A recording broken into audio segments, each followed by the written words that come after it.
legendary foot going at the moment? I'm trying out a new formation. So should we get into that in a bit, or is it too early to get into it at all? Well, it's new but the same. I basically took a lot of the instructions that I use in my 4-5-1 and just put it in the 4-4-1-1 with the attacking mid. Okay. Hold that thought. We'll talk about that in a bit. And we also have with us, actually returning to the pod after quite a long time not on it, so it's good to have him back. It's 𝘨𝘀𝘀𝘀. Hello. Hello, everyone. Thank you very much for having me on again, like always. Good to have you. We're going to start off actually talking through some player reviews quickly. There's one that I didn't mention on the content pod that I'm keen to talk about. For those who don't know, content pod this week was a supporter episode, so you can listen if you're a supporter. And we talked a lot about Copper, which is good, catching up with what's going on in Copper. And Japes, have you got any players that you wanted to mention? I know you mentioned a few on the content pod. I mean, they gave big man 𝘨𝘀𝘁𝗀𝗰𝘀++. He's the demon. Have you used him much? Yeah, I swapped him in for Boniface just for something a little bit different. And he's really fun. And it's because he can bang in the finesses. Same thing with, they gave that 𝘬𝘗𝘚 card as well, like 𝘵𝘃𝗲𝘀+. So between technical plus, finesse plus, aerial plus, 𝘵𝘃𝗲𝘀+, and I think he has like 97 base strength or something like that. Like he can hit some long ones too. So he's pretty fun. Yeah. We mentioned 𝘨𝘀𝘀𝘁 as being a pound for pound, and then he went up in price, and we were like, oh no, if you'd bought him before, he'd be great value, but actually he's down again. Once these players get their upgrades, they tend to fall, and he's like 90k or something. So yeah, could be worth a little look. A player I wanted to mention actually myself was 𝘂𝘂𝘁. Now, obviously, 𝘂𝘂𝘁 is not getting any upgrades because Italy got knocked out. It's definitely not coming Rome. And I think the comparison is really here with the 𝘃𝗲𝗄, because he's obviously a very expensive SBC. Actually, yeah, 𝘂𝘂𝘁, also a similar player that you can compare. 𝘂𝘂𝘁 and 𝘂𝘂𝘁 look very similar, actually, in terms of the profile of player. The upgrade potential means 𝘂𝘂𝘁 is in the clear, though. I do like the 5/5 on 𝘂𝘂𝘁, though. What I was going to say is he's definitely better value than 𝘃𝗲𝗄, in my opinion, by a long way. I mean, obviously, the fact he's so expensive, 𝘃𝗲𝗄 is the reason. But even if he was a similar price, 𝘂𝘂𝘁 actually has defensive playstyles. In fact, he has every defensive playstyle apart from Bruiser, and he's got that Intercept Plus, which is really phenomenal on him. I don't know whether it's his Relentless Plus, so obviously you can do the second man press a lot, and he's always got energy to be able to go and intercept the ball. He just feels like he picks up more interceptions than most fullbacks that I've used. He obviously has really high defensive stats too, which is nice. I think that's us done with reviews, because we want to get into the nitty gritty of gameplay now with 𝘨𝑒𝑙, because I was keen to ask you this question.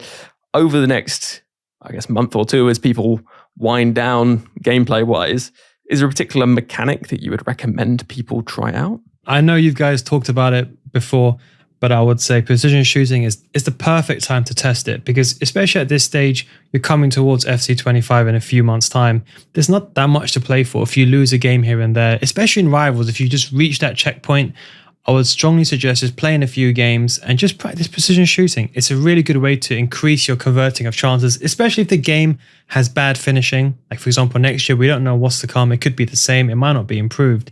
But precision shooting is a good way of actually increasing your chances of scoring, especially in a 1v1 situation. You can also score from outside the box. It's a really good way to manually aim your shot in the area you want the ball to go. It does take some time to grasp it, but this is the perfect time to test it out. Yeah, we would definitely both agree with that, I'm sure. I was actually going to say, Neil, is there anything specifically you would suggest in terms of how people should, I don't know, look to maybe take advantage of it, or just, are there certain scenarios where people should be doing something different to what they do normally, I suppose, when they're shooting? So for me, I do a bit of an unconventional way, the way that I teach it. When you first use it, it's going to be a bit hard to grasp because you're so used to aiming near the corner flag to get the shot, for example, in the corner. I would say at the beginning, just start aiming at the goalkeeper. Just focus on getting your shots on target. That's what I would say is the way to start it. And then as you get used to it more and more, just slightly move your left analog stick to the goalkeeper's left or to the goalkeeper's right. Because the big thing is, people that use precision shooting, they normally aim always outside the post, but it's better to keep it on target first and then work your way to get towards the corners of the goal. And I would say one of my favorite ways to use it is when you're running kind of a cross goal and you want to do that shot across goal. So like let's say you're running from left to right and you're running down towards the corner flag.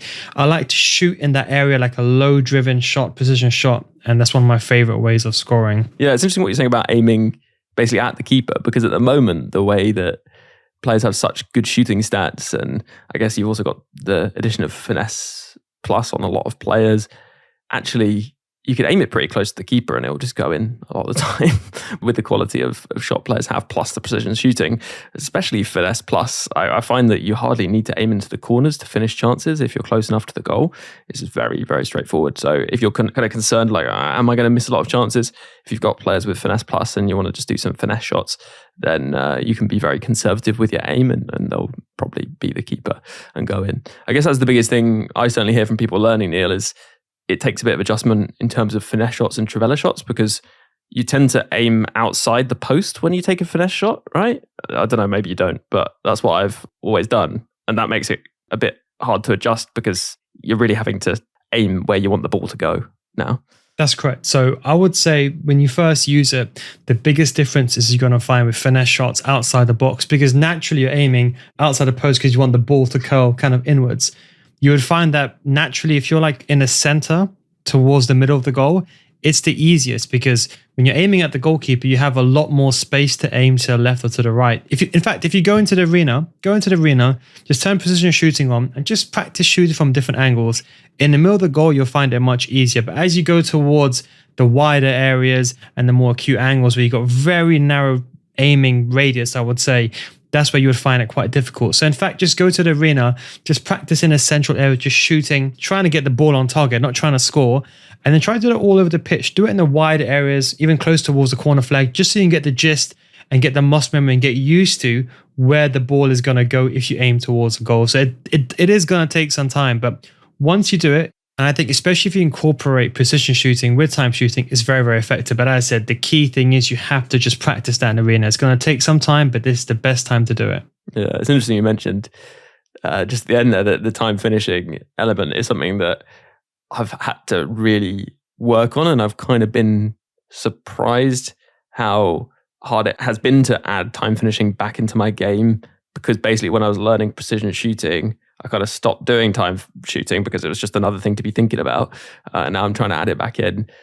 Do you think it's very advantageous, Japes, then to learn time finishing? I know it's something you started doing this cycle. Yeah. Like if you're feeling spicy with precision and you're ready for the evolution, then you should be adding time finishing in, because those finesse shots that we're talking about become like absolutely outrageous with it.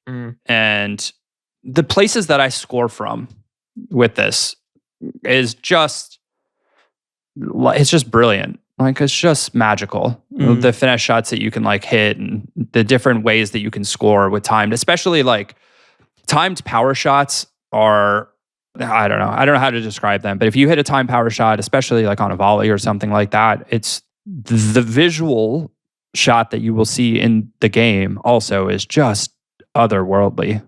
Like it's so noticeably better that you think to yourself, I should really be using this all the time. Yeah, it's funny actually, because I know from speaking to you previously, Neil, that you actually think time finishing is a bit overrated when used without precision shooting, but when used with precision shooting is much better. I don't know whether you can explain. I know it's a little complex, but maybe you can explain why you think that. Not overrated per se, but I just think in certain given situations, sometimes using time shooting doesn't give you the advantage that you think you would have. I think with precision shooting, the benefit is wherever you aim the ball is going to go. And I think 𝘵FC are trying to promote that as we go more and more and more, or EA rather. But the reason why I say time shooting is, I think if you use time shoot with assisted, it kind of depends on how finishing is for that game. If you think about like old iterations like FIFA 21, you could shoot near post or far post, whereas this year, when a goalkeeper comes out or you haven't got that clean angle, sometimes you'd miss the most obvious clear one-on-ones. So the good thing with precision shooting is you avoid that completely. It doesn't matter how finishing is in a game. You're saying it's going to be my skill. If I can move the left analog stick and I can aim in that corner, then the ball is going to go in that direction regardless. Whereas assisted shooting is kind of on the onus on how the game is. You know, if the game decides to make finesses really OP suddenly in the beginning of the cycle, then they decide to patch it, You might not be able to do that with assisted, but you could probably still continue to do that with precision shooting. So that's what I would say in regards to that. Yeah, I guess more propaganda for anyone who has not yet tried precision shooting. I think pretty much everyone who's given it a go, at least that I've seen, has found it extremely both fun and effective, which is great to see. Now, Neil, we were talking there about a technique that people might want to, get to grips with a bit more, or just, I guess, that might improve your game and be useful heading into 25. Is there one sort of for the defensive side of the game that you think could be helpful for people to try and pick up as well? I would say one major one would be player switching. Now, I know player switching can be a bit finicky depending on whether you use ball relative or player relative. It always seems that you try to switch to the right player and it always goes to the wrong player. And I can tell you myself, I also experienced that. But I would say the more important thing is timing. A lot of players, and if you watch all the top tier pro players, as soon as the ball is released on a pass, the opponent has released a pass, they've already switched to the correct player to defend a situation or for CDM to cut the passing lanes out. But if you notice, a lot of players, especially when they're trying to get the grasp of the game, even players in Elite now, who are maybe Division 1 Elite level, is they switch too late. So try to get the habit of switching early, because it can put you in defensively a better position to defend a situation. A lot of players, they switch only when the ball has reached the cursor of the... So let's say your opponent has the ball outside the box and they want to pass the ball to the striker.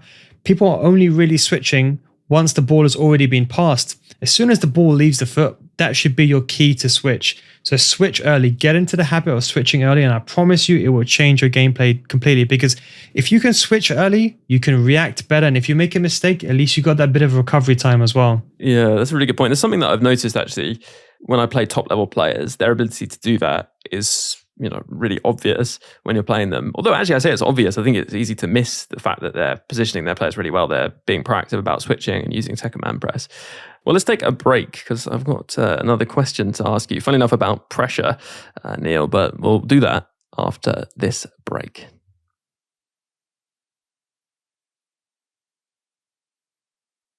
Hello, welcome back after the break.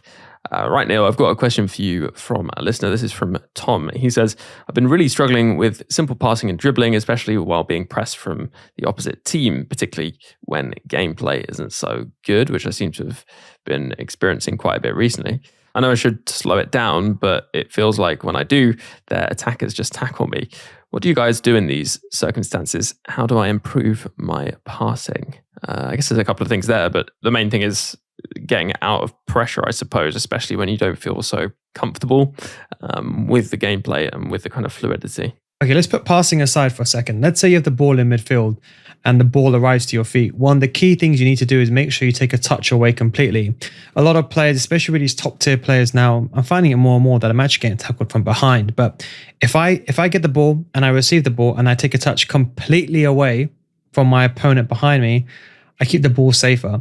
One tip you can do, so if you have space, is you can try to take a running touch because you put the ball a bit further away, thus making it harder for your opponent to grasp. But if you're talking about passing, one thing you can try to do is release the ball quicker. I know it sounds easier said than done, but while the ball is coming towards you, if you see the pressure, try to pass the ball quicker, because that way you avoid losing the ball by someone tackling you from behind.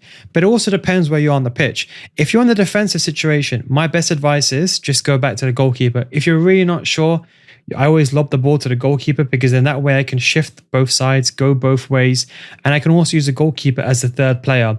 Very rarely you're going to be up against someone who's got 5 players attacking all of your 5 backs. If you have a 5 back, for example, it's going to be such a rare situation. So I always use the goalkeeper as extra player, and or what you can do, maybe a ratty tactic, but if you are in a defense situation, you're a bit in trouble, you could use something like a creative run, lob the ball to, for example, you're playing header back to the goalkeeper. At least that way the goalkeeper can catch it, you can keep it safe.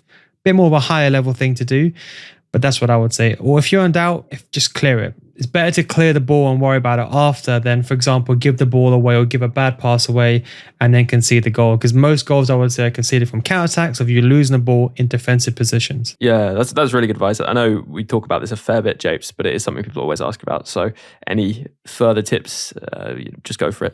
Yeah, I mean, if you're not using R1 or right bumper or whatever to call the player short, like, you're definitely missing out. Because, like, what do they teach kids when you're playing out? Come to the ball. They tell you, come to the ball. And the AI doesn't always do that. So if you need someone to come to the ball, so you have an outlet pass, well, tell them to do it. Yep. Use R1 or use right bumper. That's it. Yeah, I use right bumper all the time when playing out from the back, to be honest. I think it's really important. And you don't even necessarily need to use the right bumper to bring the player short and then pass to that player. Often the fact that they see you drawing that player close means that they'll put less pressure on the player you're controlling as well, which can help a lot. I would also say, talking of pressing R1 or RB, when you're taking a goal kick, do press R1 or RB to bring your defenders closer to the ball, just to give yourself a bit more pitch to work in. Often it can take a little bit of time for their players to actually push up as well. And I like to play the ball when the defenders are coming back towards the goalkeeper, basically, once they start to get close, rather than when they've completely returned, because it gives you a bit more space in the area between your defense and the goal to pass out. And of course, crucially, I'm sure most people are aware of this, if you work the ball to one side of the pitch, you can almost guarantee your fullback on the other side is going to be available for a pass across the pitch. And actually, to be honest, it's really a situation where not only does it make it easier to get across the pitch, you're probably going to find you also have a lot of space in front of you, and you're going to be able to make a pretty successful attack down the opposite flank. And actually, for me, Neil, it's a bit of a concern always defensively, that, because it feels like the defense, and we talked about this before, just doesn't really move across quickly enough to stop that switch of play across the pitch. Is it something we just have to accept, no matter what defensive tactics you have or whatever, that you're not going to be able to cover that and you're going to get a bit exposed when they swing the ball across the pitch? Or is there anything we can do? To be honest, if you watch a lot of top tier players, they anticipate when the switch is going to happen. So let's say you have the ball on the top hand side of the pitch and you have the ball with your left back and your opponents are pressing towards you. And let's say you kind of turn back and you want to lob the ball all the way across the pitch to the right hand side. When I was talking about switching earlier on in the podcast, it's all about switching early. You'll see a lot of top tier pro players, as soon as the ball is even looking like it's going to switch, and before the ball is even kicked, they're already switching to their left wing to go and apply pressure to your right back. So you, as the player that wants to get the ball back, can switch early to apply pressure, and you can use teammate contain with that to aid that as well. It is quite difficult. I think it also depends, like some formations, the 4-3-2-1 are broken, but we won't go into that too much. But like, let's say hug the sidelines. If you use hug the sidelines and you kind of have the ball, the opponent's defensive shape is always going to overload to where the ball is. So that's why, naturally speaking, even if you increase the width, it won't make that much of a difference, especially if you use hug the sidelines. So if you really want to make use of it and you're under pressure, what you could do is activate hug the sidelines, get the ball towards close to one sideline as possible, and then lob the ball to the other side. And that would be the key. You would see more on the top tier level, as I said, people will switch towards you.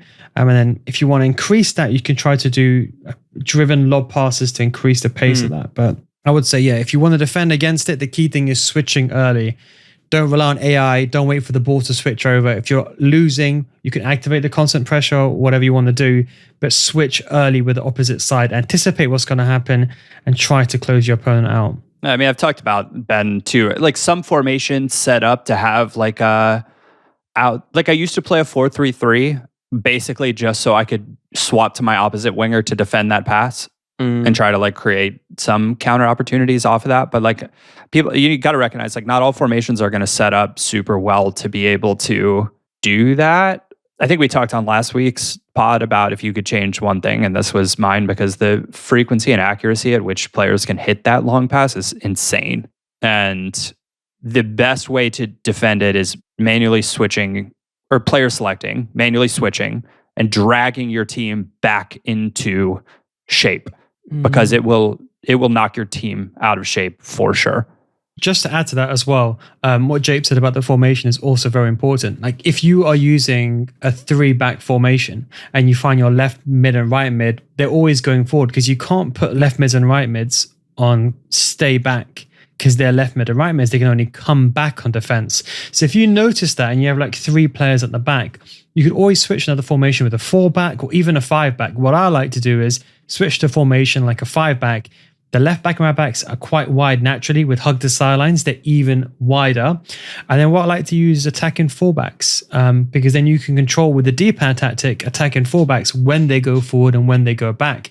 So it gives you as the user the onus, okay, I want to be a bit defensive at the moment. Let me just try to clear the press. So you have 5 players at the back. You outnumber your opponent when they're trying to press you. And then when you want them to go forward, just activate the D-pad tactic attacking fullbacks, and then they would run forward when you want them to do it. That's the key. You see only a few pro players do that, but it's all about, well, you can't really do it now because of the pro scene. You can't really use 5-backs, but you want to be able to control. That's something like a high level thing, but you can control when your fullbacks go forward and when they make the runs, and you can time that yourself. Yeah, it's a good point. I mean, do you think that actually you would see a lot of 5-back formations on the pro scene if it wasn't for the fact that they were banned? Because they are actually quite a good counter to the 4-3-2-1, right? So you'd probably see them quite a lot. I think personally something that's underused even by the pros in the last few years, I don't know why they never did it, was like using a 5-back and attacking 4-backs. A few of them did, but the ability to use attacking 4-backs, because there's certain systems that when you're like in the final third and your opponent's team has already settled,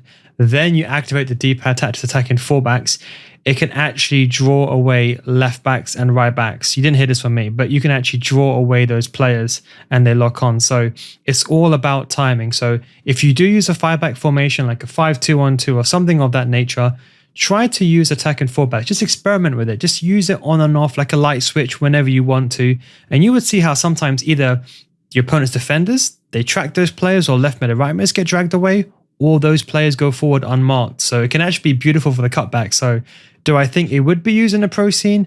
I think it would be. Maybe not for the entire game, like a 4-3-2-1, but I can certainly see in certain situations those formations being used. Yeah, that makes sense. What's your favorite 5-back or 3-back, I guess? I guess 5-back, as you're saying, is much better because of the D-pad tactics. So yeah, what would be your go-to? I like a bit of both. I think 3-5-2 is what I like because it gives me defensive stability. I know Japes and I talked about this before, but I believe you played a 3-4-1-2, or used to play, if I'm not mistaken, Japes. That's correct. I like that one because the center mids sit higher and they're more involved in the attack as opposed to the CDMs in a 3-5-2. But the 3-5-2 provides a defense stability. So I still like the 3-5-2. Yeah. I still think it's a meta formation. And I think if you have the ability to play the 3-4-1-2 and you don't need the cut passing lane instructions, I would say that's a better one. And for the 5-backs, I still love the 5-2-1-2. I think when those 4-backs go forward and hug the sidelines unmarked, I always have those outlet players, and I still have the 2 strikers and the cam in the middle. It's a bit more of a manual work, but I really, really like it. It's really good fun formation to play from my perspective. Do you find you need to have any of the cam striker or striker come back to help out, or are you happy to just like have 2 in midfield to defend the opponent? So what you could do in the 3-5-2 actually is you can defend in, so the 3-5-2 system, you can actually defend in a 5-3-1-1. And how that's done is that you have the left mid and right mid come back in defense. They make the back 5. The cam, when you put that player on comeback in defense, they don't do anything. So you have to put one of the strikers on comeback in defense. And that's how you can make a midfield 3. So the 3-5-2, just choose one of your strikers to come back in defense. So when you're defending, they would defend in a 5-3-1-1. So if you like the 3-5-2, but you still struggle defensively, you can actually pack it out. No one really does that. It's kind of an uncommon thing. Similar to how you can do like a 3-5-2 in a 4-4-2. What I also do in some of my tactics is that I have a 3-5-2 that defends in a 5-3-1-1, which is a defense stability, but then also you get that last minute running striker when you're attacking. So it can help you with a build-up play, with the extra play in midfield. It can also help you in attack as well. The 3-5-2, so this year, I tried it again because I like have a real soft spot for that formation, because like once upon a time in content creation land where I was like still doing that, I had like a silver Bundesliga team. This is going way back. This is for like some niche listeners here. But that video like popped off, and that was when the 3-5-2, I feel like people were like, oh, maybe you can play 3-backs. This year, and I think I felt this way a little bit last year too, I feel like that formation is so structured that the passing sequences are very predictable, even though they shouldn't be. And so I like feel like with that formation, the player movement is not where I want it to be, and I can't get it to work for me, as frustrating as it is. I think they potentially might have nerfed that formation. I think, was it 2 years, FIFA 23, because I was using it for 2 years nonstop. It was my main formation. I think Dami used it in the E-Prem. Then everyone switched to 3. I feel like they've nerfed something. The reason why I like the 3-5-2 is because if you want the 4-2-3-1 with an extra striker, you have the 3-5-2. If you want a 4-4-2 with a cam, it's a 3-5-2. And if you want like the 4-1-2-1-2 in the middle with left mids and right mids, and I don't really like to go to the byline too much. I like those left mids and right mids where they're positioned because I can kind of bring them into the attack. So I do believe that is structured, and I think it is maybe a bit weaker. And I think I also do find it's not the same, and maybe it's not as powerful as it once was against formation like the 4-3-2-1. But I think the 3-4-1-2 version with the high center mids, it can help me more in the attack. But again, as you said, I play a lot manual, so I'm always triggering L1 players. I'm not really relying on the AI movement per se. If I want someone to come close, I'm using an RB, R1, or even a creative run or a player lock, as opposed to relying on AI to do it for me. So that's probably the one difference, I would say. So maybe not as effectively AI as it once was, but I still really like it. I still think, in my opinion, it's like top 5 formations in the game. Yeah, it's interesting. I've had a lot of success with the 3-4-2-1, but I'm keen to try other 3-backs, to be honest. So I'll do that, and maybe even try what Japes has been trying, and we'll talk about that just after this break. Hello, listeners. A quick reminder that this podcast is made possible through the generosity of supporters out there. And actually, they aren't just doing it out of the kindness of their heart, because you get a whole extra podcast every single week as a supporter. And you can sign up for a 7-day free trial right now over on Patreon.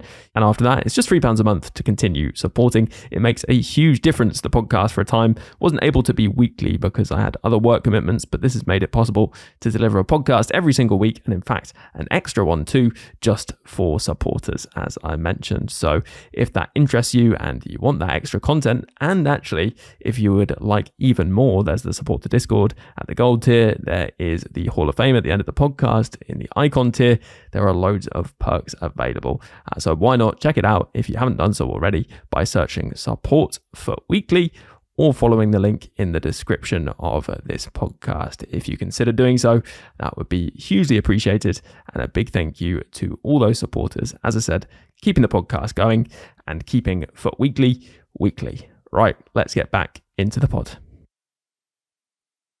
Hello, welcome back after the break. Yes, as promised, Japes is going to deliver some tactical insight because he's been playing about with some new tactics, which is surprising. Well, not surprising because you said you were going to, but it's surprising because you've been playing the 4-5-1 for so long. What has been the plan with the new tactic? Yeah, I'm basically setting up an alternate version of the 4-5-1 because that formation did so good for me. But I'm playing the 4-4-1-1 with the attacking mid.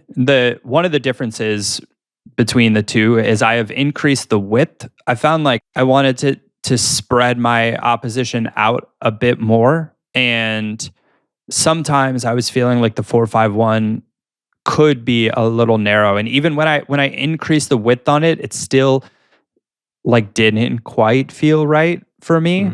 So I changed it.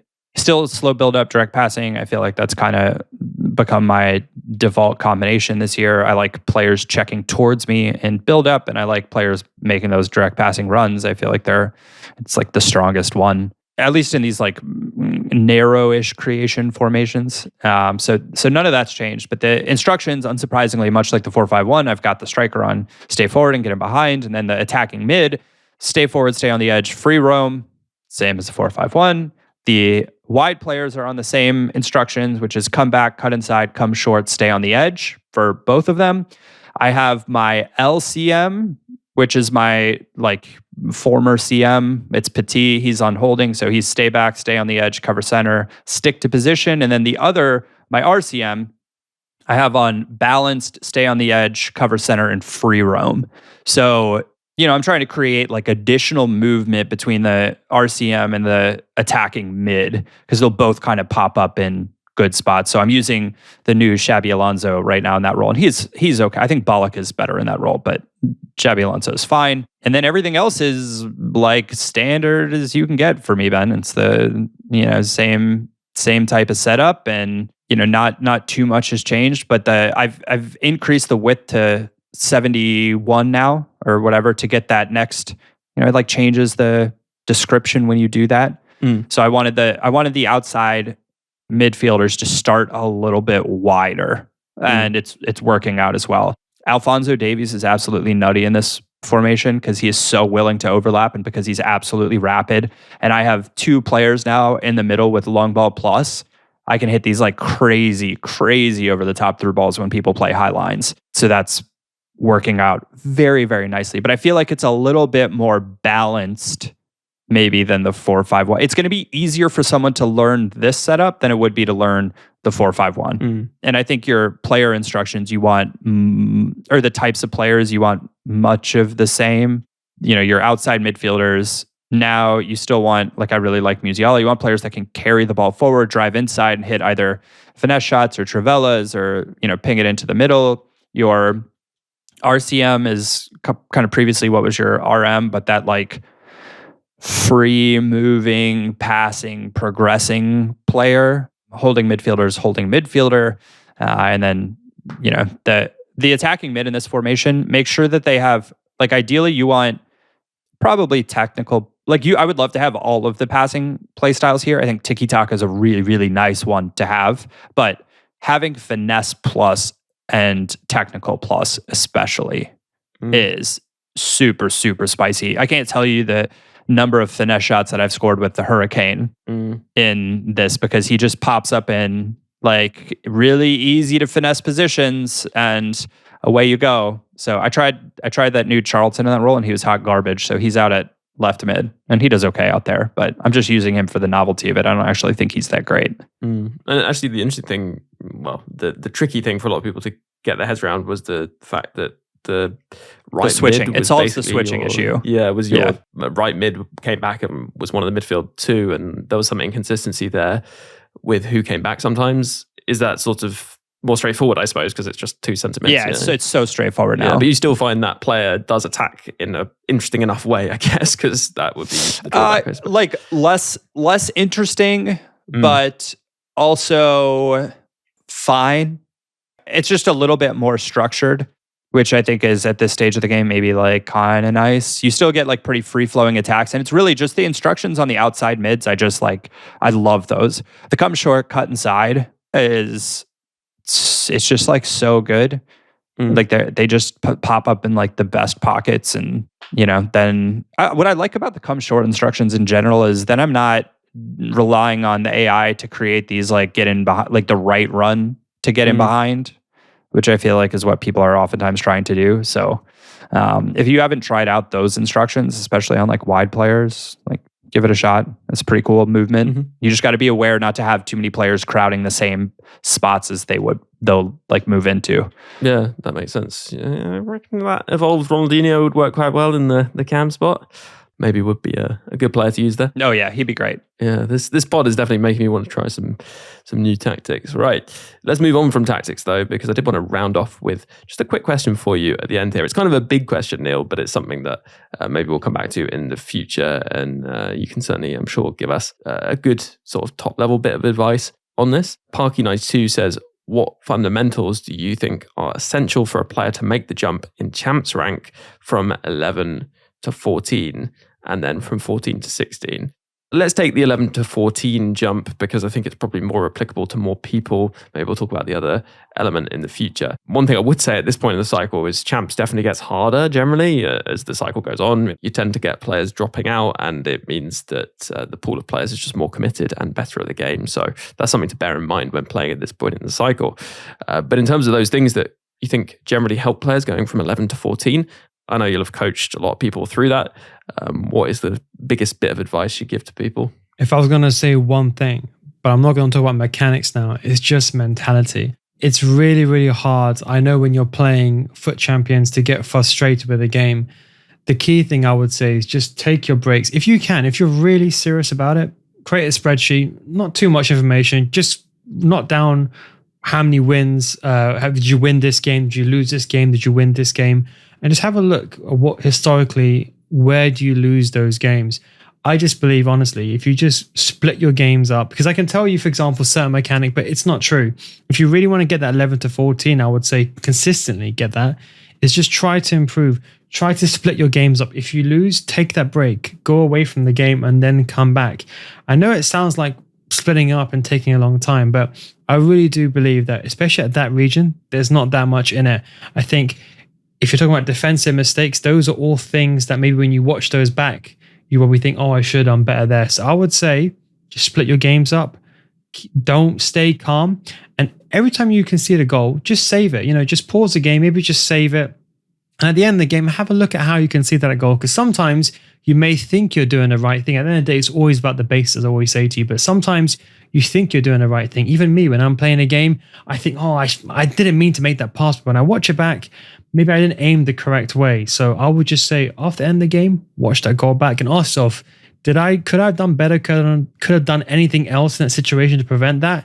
Is one advice that I would give. So bit of a contra. I know I always give gameplay advice here, but I would say that's one thing.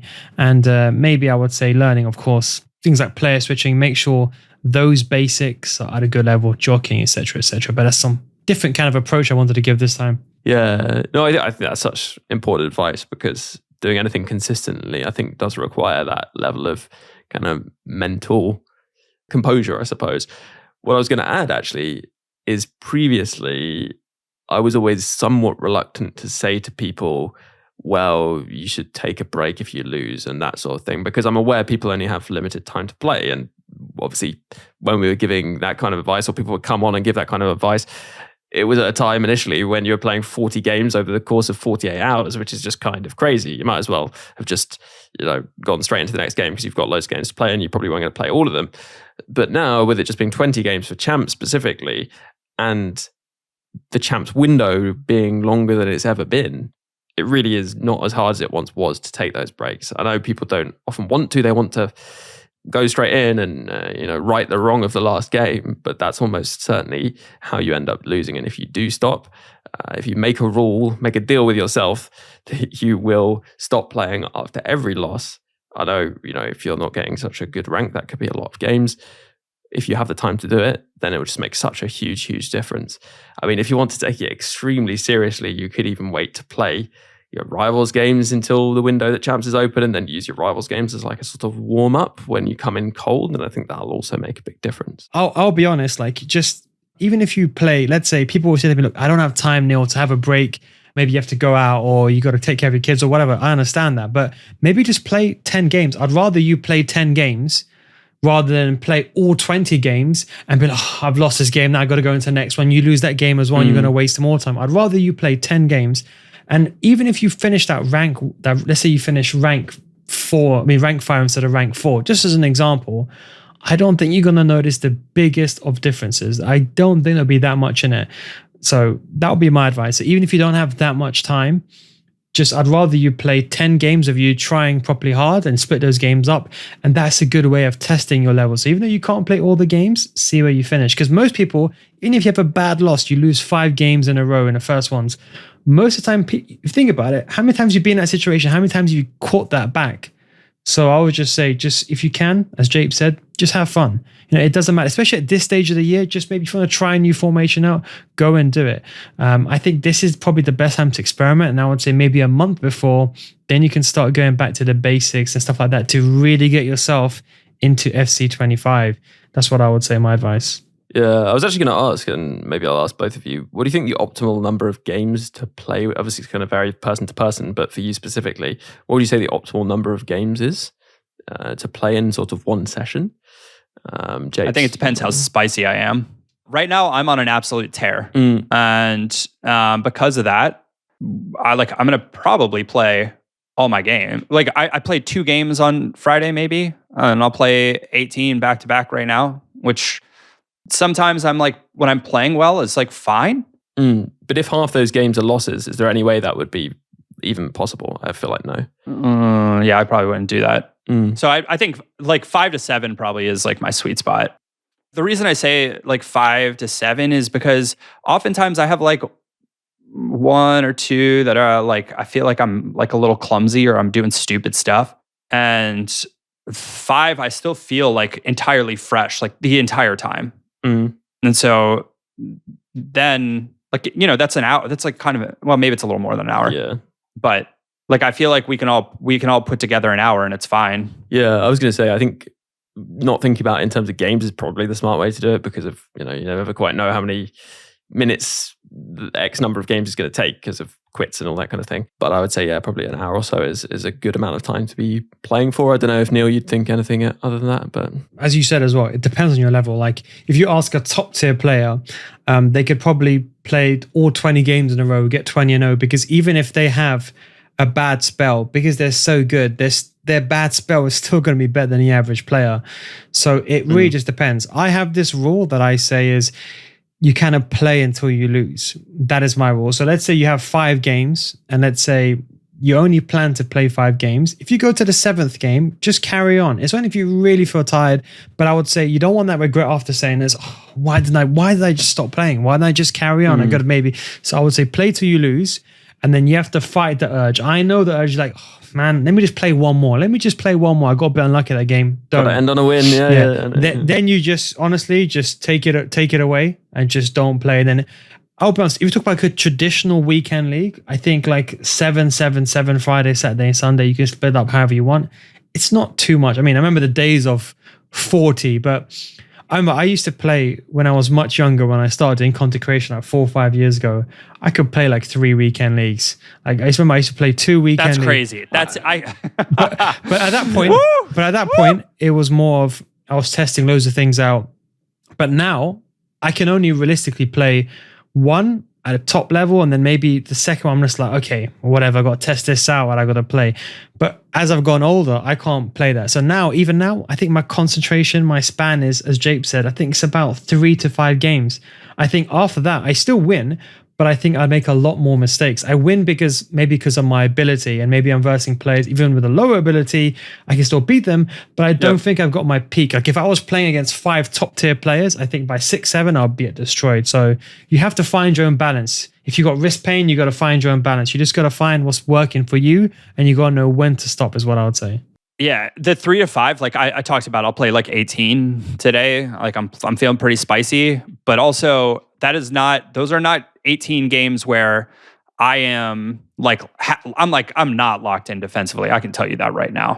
Like I'm playing aggressive, trying to get rage quits, like not, hey, I'm playing an elite and I have to be super careful because this guy is like actually extraordinarily good. Yeah, totally. Yeah, and talking about when to stop, I think it's time for us to finish off, actually. But yeah, it's been really interesting. It's good to talk about this kind of stuff. I'm interested to hear from listeners on this as well, because as we said, it is different for everyone. But I'm sure people have found certain amounts of time work for them best. And, also just general point about going from 11 to 14 wins. We'll talk about again, I'm sure, and it's interesting to hear what people have found help them if that's something they've managed to do themselves. So yeah, thank you very much, Neil, for coming on and sharing your wisdom as always. Appreciate it. Again, thank you very much for having me on. I really, really appreciate it. Really enjoyed these podcasts as well. Thanks again for the invite. Always good to have you. And where can people catch your coaching, etc.? Yeah, you can find me on my socials, Neil Guides on YouTube, or you can find my coaching services or my FC school on patreon.com/Neil Guides. Perfect. Nice. And to Japes as well, thank you very much for joining us on this gameplay podcast. Cheers, enjoyed it. And of course, thank you very much to all you listeners tuning in. Remember, you can subscribe via all the various different podcast platforms, Apple Podcasts, Spotify, wherever you get your podcasts from. And if you're catching this on YouTube, do drop a comment, leave a like. It definitely does help out, and you can subscribe there, of course. And if you want an extra podcast every single week, then you can become a supporter. It's just £3 a month, and there's a free trial as well. So you can check that out just by searching Support for Weekly. A big thank you to all those supporters supporting the pod and keeping it going, including those icon patrons: Dave B, Hugh J, Darren W, Alistair M, Dom P, Rob P, Jeff B, Damon H, Tom B, Adam G, Neil P, Alex M, Jake S, Dan W, Roger D, Lee A, Andrew C, Nishant, Waterman, Dylan H, Adam R, Rob L, Brendan W, Michael K, David G, Jimmy K, Cherry Drank, John D, Michael B, Aditya S, and Joshua K. Plus a special thanks to Luke M, Dave B, Hugh J, Tom M, Darren W, and Pato Foot for advice and production assistance. Before I leave you, just one more thing to add though. Ultimate Team is a bit like life really. It has its many ups and downs. If you're having a few more downs than ups in real life in these more difficult times, then please don't feel that you're alone or need to struggle on without taking action. If you go to thecalmzone.net, there's loads of resources, advice, support, or even just a friendly chat for anyone who needs it. If it sounds like it could help you, then head over to thecalmzone.net. And for now, have a good one, and I'll catch you on the next podcast.